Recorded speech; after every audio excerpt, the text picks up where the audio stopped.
The frontier was a place of dust, danger, and dreams, and no man knew that better than Thomas Kane, a weathered cowboy with eyes like the endless sky and a heart scarred by years of silence. For though he had land, cattle, and the respect of every man in the county, his nights were empty, his home echoing with nothing but the ticking of the clock and the groan of the wind against the shutters. And folks often said, "Tom's got everything but someone to share it with," though he would only shrug and tip his hat, for in truth he had long since given up hope of love or family. But fate has a cruel yet tender hand, and it played its card on a sweltering afternoon when Thomas rode into the town of Willow, Bend to buy supplies, his horse lathered, his hat pulled low, his mind on nothing but beans, nails, and whiskey, until he noticed a small crowd gathering at the train depot, their whispers sharp as knives, and there, sitting on a battered trunk with her hands clasped tight, was a young woman with a bonnet shading her face,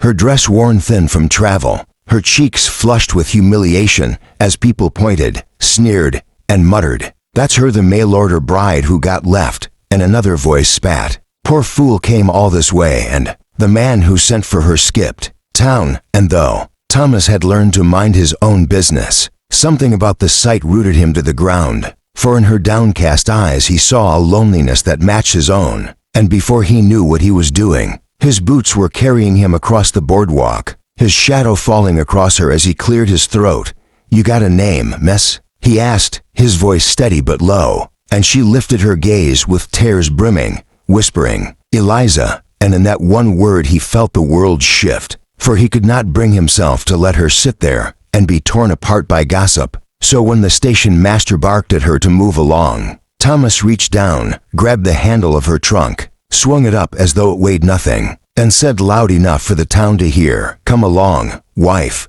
let's get you home." And though Eliza gasped at the boldness, her heart hammered with relief, for this stranger, this lonely cowboy, had claimed her when no one else would. And as he helped her onto his horse, the townsfolk stared in silence, some in shock, others in envy. But Thomas didn't care, for he knew only this: he had come into town a lonely man and was leaving with someone who just might change his life forever. The Kane Ranch stretched wide across the plains, its fields kissed by the wind, its fences long and weather-beaten, and as Thomas led Eliza inside his cabin, she took in the rough-hewn walls, the sturdy furniture, the single bed against the far wall, all the marks of a man who had lived too long without another soul. And she whispered timidly, "It's more than I deserve," but Thomas shook his head, setting down her trunk. "It's not much, but it's yours now too." And though the first days were uncertain, with Eliza moving carefully as though afraid she might be sent away, slowly a rhythm formed between them, she cooking simple meals, patching worn shirts,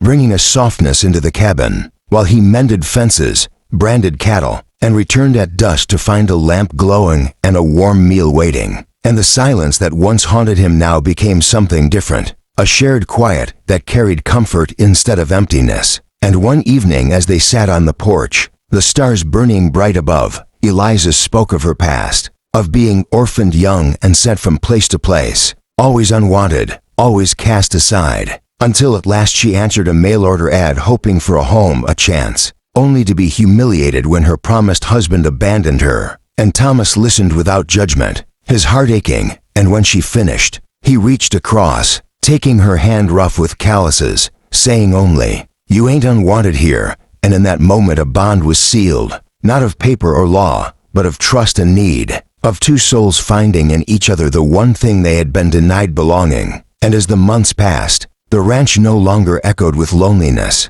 but with the sound of laughter, as Eliza sang while she worked, her voice drifting across the fields, and Thomas found himself smiling more than he had in years, the weight of solitude lifted by the presence of a woman the world had rejected, but who was slowly becoming the very heart of his home. And though storms rolled across the plains and wolves threatened the herd, together they stood, side by side, their strength, not in perfection but in their shared determination to hold fast to the life they were building. A life forged not in chance but in quiet, steady love. Years passed as the seasons turned, and the once lonely cabin became a place of warmth and joy, for soon the sound of children's laughter filled the air, the pitter-patter of small feet running across the floorboards, and Thomas, who once sat in silence, with only the ticking clock for company, now found himself cradling infants in his strong arms, rocking them to sleep by the fire while Eliza, glowing with pride, watched from the doorway, and the townsfolk who once sneered at her now spoke with awe of the woman who had turned the Kane Ranch into a haven of love. She was the girl nobody wanted, they whispered, but now she's the heart of a family, and Thomas knew it was true, for Eliza had given him more than companionship. She had given him children, who carried his name, his laughter, his legacy, and she had given him a home alive with the one thing he thought he would never know again: love, deep and enduring. And though hardship never left the frontier, though droughts came and cattle rustlers prowled, together they faced it all, their love a fortress that no storm could tear down. And one evening, as the sun bled gold across the sky, Thomas sat on the porch with Eliza beside him, their children playing in the yard, and he turned.